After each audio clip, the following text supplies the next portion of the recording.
You did not just say that you're going to bench 225. Dom, I swear to God, I'm going to slap you. Dude, I just thought you put your squat at 335. I'm like, that's kind of low. And then I remember it's your fucking bench. You dickhead. What's going on, everybody? Welcome back to another episode of Road to the Powerlifting Meet. I'm joined once again today by Dom. Say hi, Dom. What's up, guys? So, we got kind of a busy week this week, but not in terms of stuff happening in the gym, but rather stuff happening outside the gym. I completely forgot about this until right this second, but I probably should bring up the fact that Dom just spent, 3 days of walking 10 miles straight at Lollapalooza? Yeah, I actually went 2 days, one on Friday and one on Saturday, and yeah, it was like 10 miles of walking each day, not eating a lot of food, not drinking a lot of water. So definitely our bulk boy. Yeah, our definitely bulk not on point boy with the is diet. Deflated.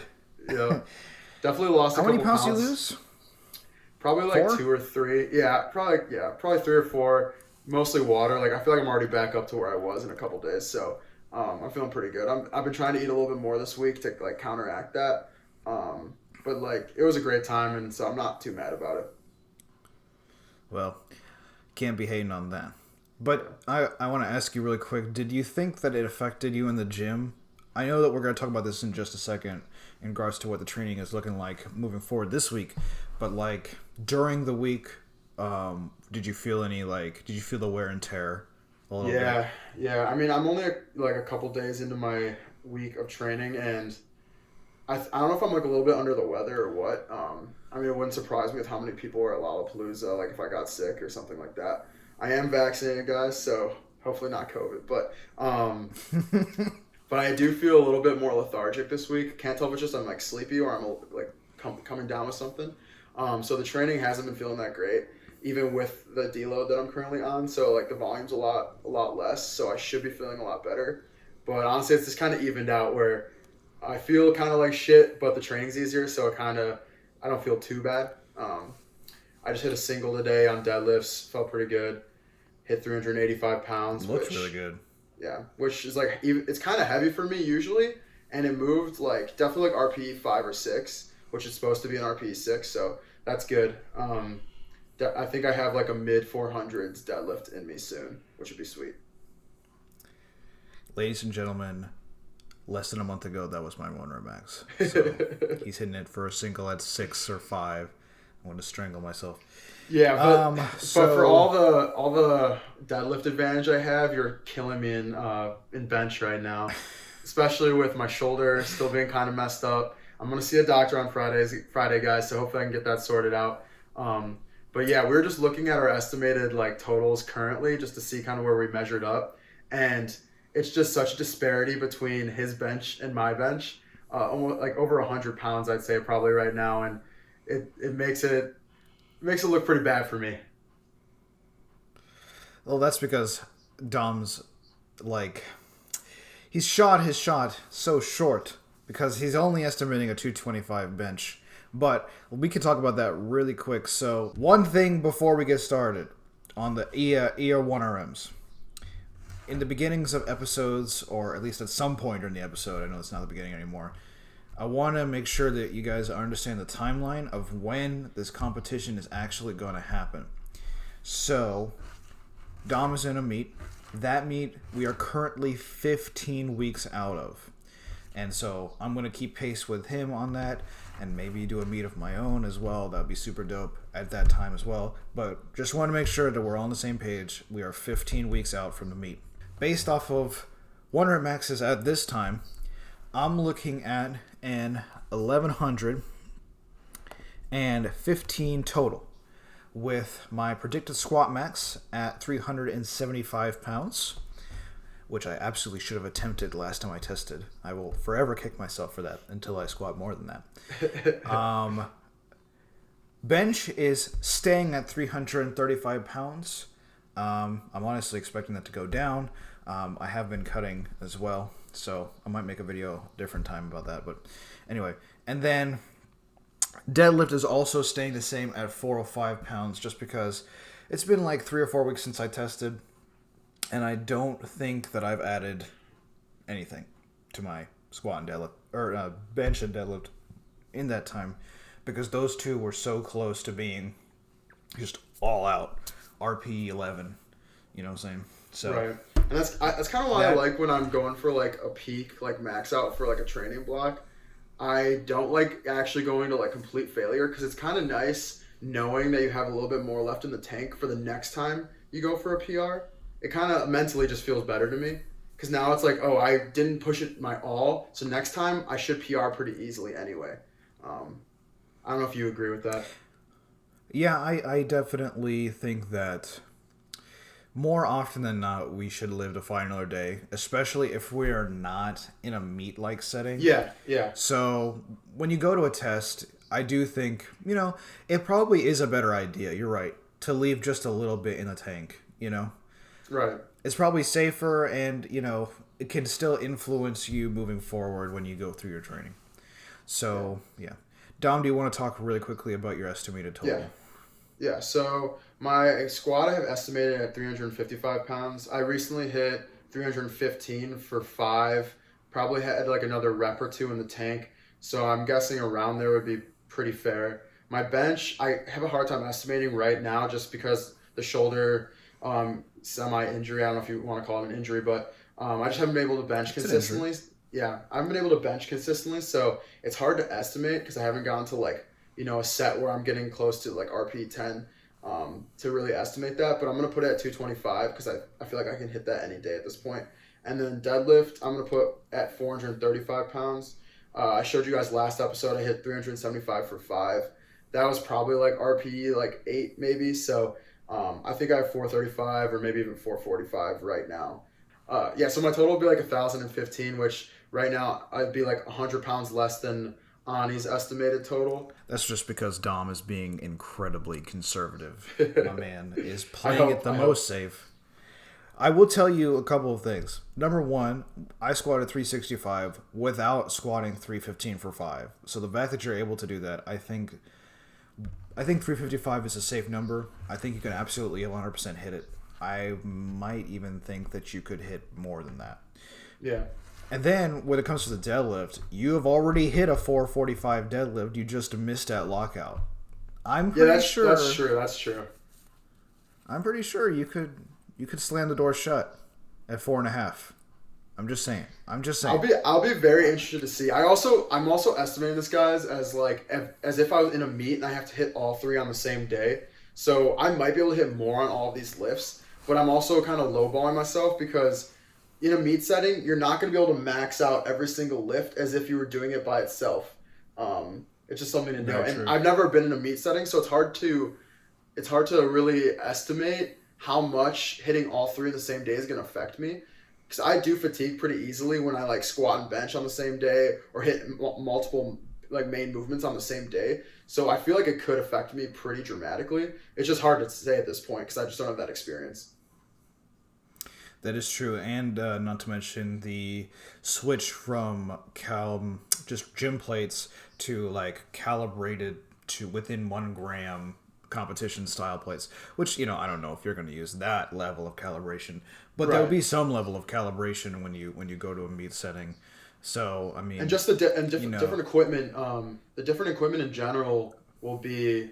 It might make a big difference. Like I was telling you earlier, we're going to use a monolith for squats, which if you guys don't know that, they kind of pull out the rack that holds the weight, so you don't have to walk out the weight away from the rack. So generally it helps lifters lift more during the squat, but if you're not used to it, I don't know how that could affect me in terms of being used to my walkout.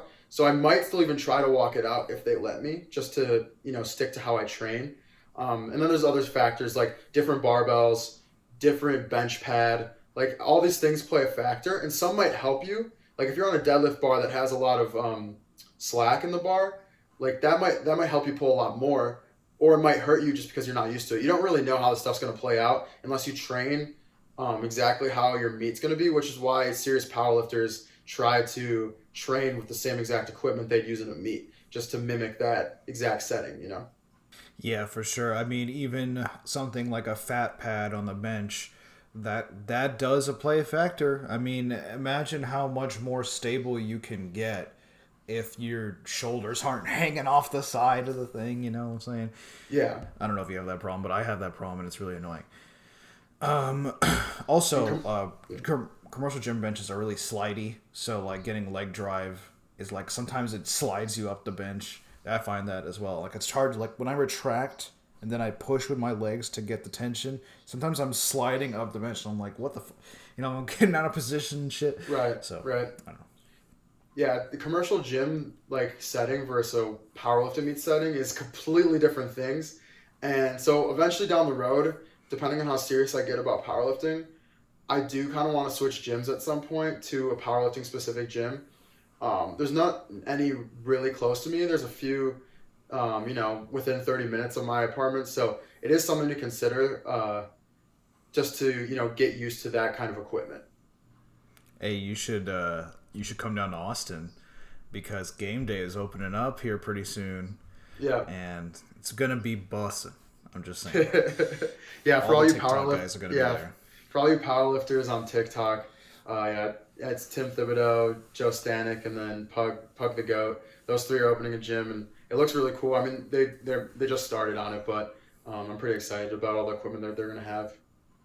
Texas is the state to be for powerlifting gyms. I'm Right. just gonna say. Right. Did we want to talk about deloads? Because you and I are both you're about halfway through actually right now. Yeah. And I'm about to enter into a deload week. Do you want to talk about that or?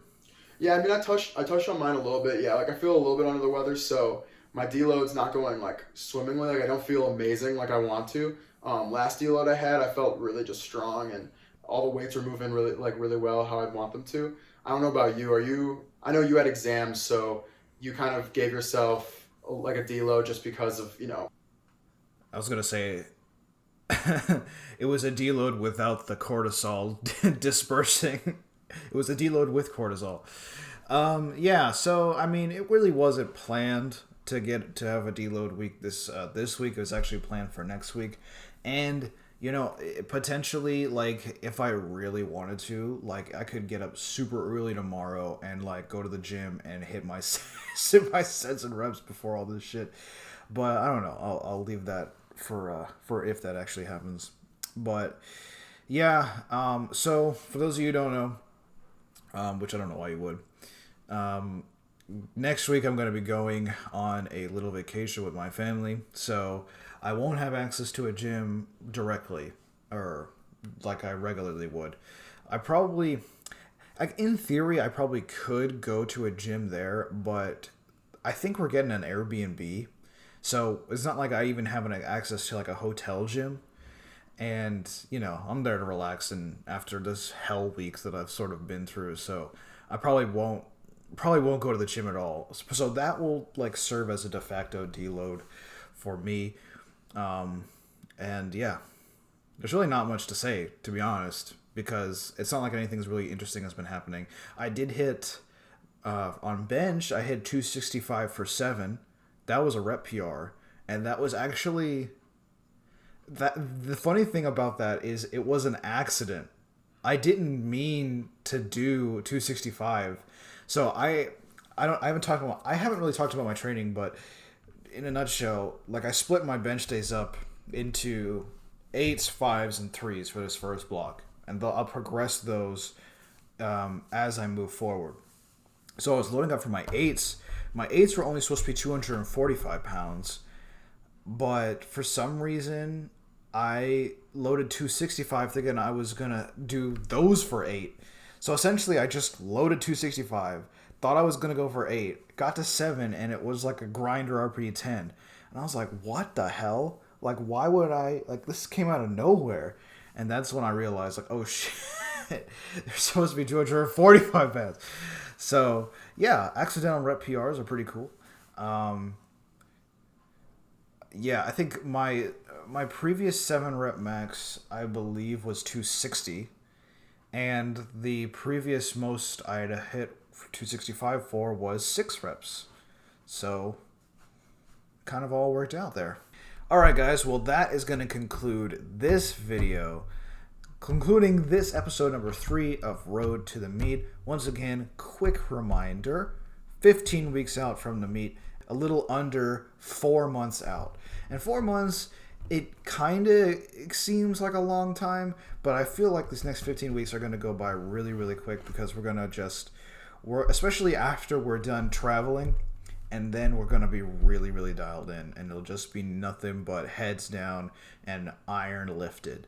So, if you want to follow us along on that progress, whatever, hit the subscribe button to this channel. If you want to head up Dom's channel, that'll be in the description of this video. You can also go follow Dom on TikTok. He is trying to build, and is successfully building, I will say, a very nice community on TikTok. You can follow him at Natty Lifting. He's got the best handle on the entire platform. At Natty Lifting, that's Dom's TikTok. Me, I'm more of an Instagram type of guy. You can follow me on Instagram at Sabertooth with an X _. And that's it. Thank you guys for watching. And we will be back next week. You can assure that with another episode of this show.